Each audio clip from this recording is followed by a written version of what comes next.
Exit polls में शुरुआती तौर पर जो एक ओपिनियन था उसमें एक बहुत बड़ा फर्क दिखाई पड़ा, लेकिन यह फर्क इतना भी नहीं है कि स्पष्टता से दोनों पक्षों को क्लियर मेजॉरिटी दिखा रहा हो किसी एक पक्ष को।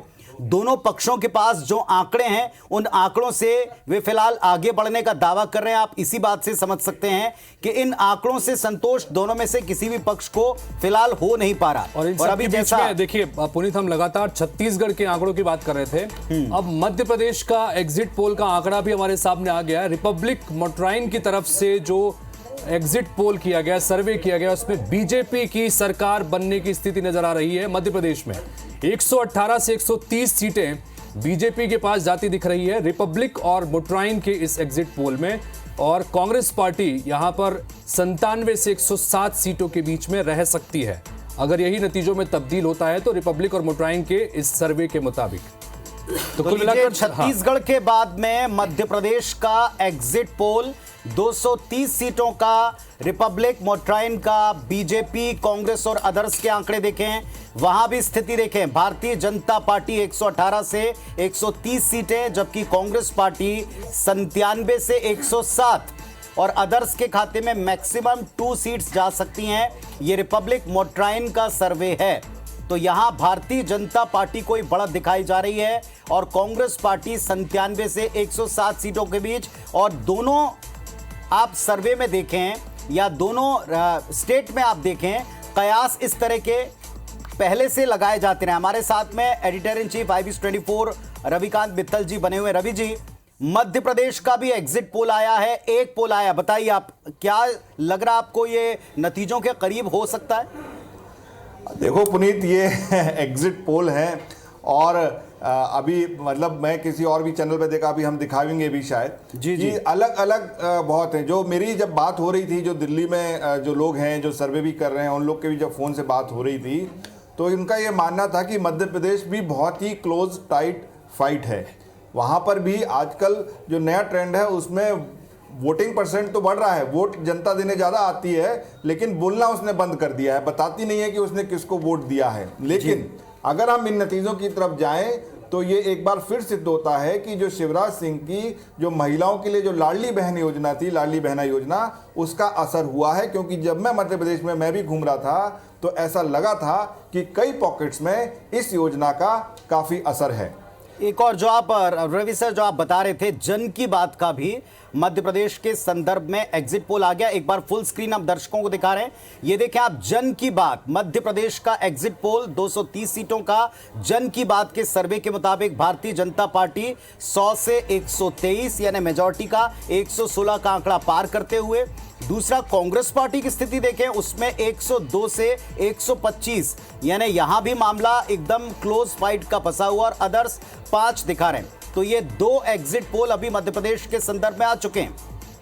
लेकिन पुनीत, इतना बड़ा रेंज है कि आप 20 सीटों का रेंज कभी मतलब आप उसी समय देते हैं कि जब आप श्योर नहीं है कि क्या है। भाई ±5 तो समझ में आता है, आप ±10 कर लीजिए, वो भी समझ में आता है। लेकिन अगर आप 20-20 का रेंज दे रहे हैं, मतलब कि आपके पास कोई रिजल्ट, अब इतने में तो कहीं भी किसी का आ सकता है। तो ये जो इस तरीके की रेंज आती हैं, ये थोड़ी नई प्रैक्टिसेस हैं, पहले ऐसा नहीं होता था। हम इतने समय से एग्जिट पोल करते चले आ रहे हैं। इनफैक्ट इस देश का सबसे बड़ा एग्जिट पोल दूरदर्शन पर किसी 97 में हमने पहली बार किया था। तो उस समय तो केवल -3 +3 तक का रेंज होता था, मतलब, और उस समय नई विद्या थी।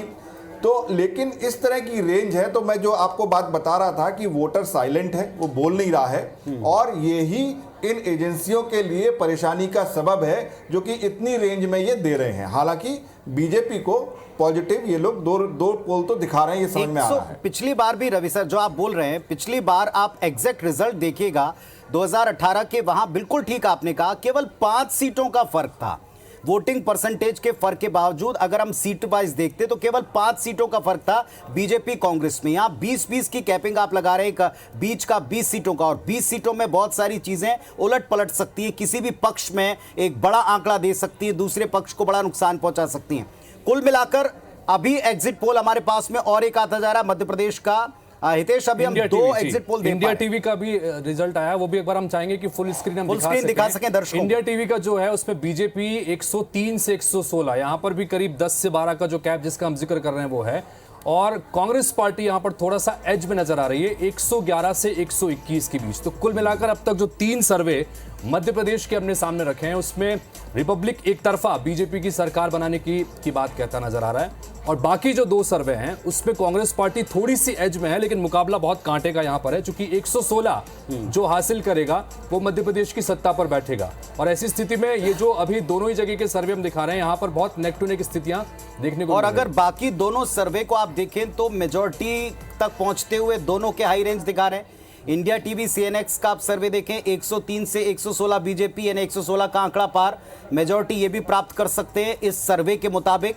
दूसरा कांग्रेस पार्टी देखें 111 से 121, यहां भी मेजॉरिटी का आंकड़ा पार करते हुए दिखा रहे हैं। तो क्या रिजल्ट निकला, क्या आखिरकार जनता सोच रही है? बिल्कुल ठीक ऐसा लग रहा है जो मित्तल साहब कह रहे हैं, रवि जी कह रहे हैं कि अब की बार जनता पूरी तरह से खामोश है। रवि जी, एक सवाल है छोटा सा, जो सत्ता विरोधी लहर की बात बार बार की जा रही थी मध्य प्रदेश में भी और कांग्रेस को लेकर यहां छत्तीसगढ़ में भी, मध्य प्रदेश के संदर्भ में योजनाएं काम कर गई या वो लहर थी ही नहीं?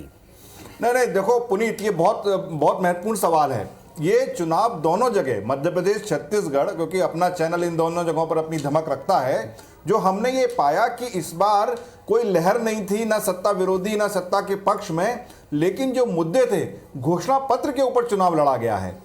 और जब क्या कहते हैं कांग्रेस ने महिलाओं के लिए योजना शुरू की तो शिवराज ने बदले में ऑलरेडी उसको अनाउंस कर दिया और पैसे भी देने शुरू कर दिए, तो अब घर में रोज हर महीने पैसा आता, किसको बुरा लगता है?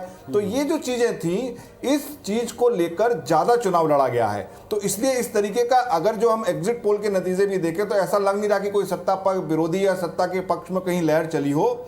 एकदम मुद्दों के जो चुनाव घोषणा पत्र थे, जो घोषणाएं थी, उनके ऊपर चुनाव लड़ा हुआ लगता दिख रहा है अभी तक के रिजल्ट से।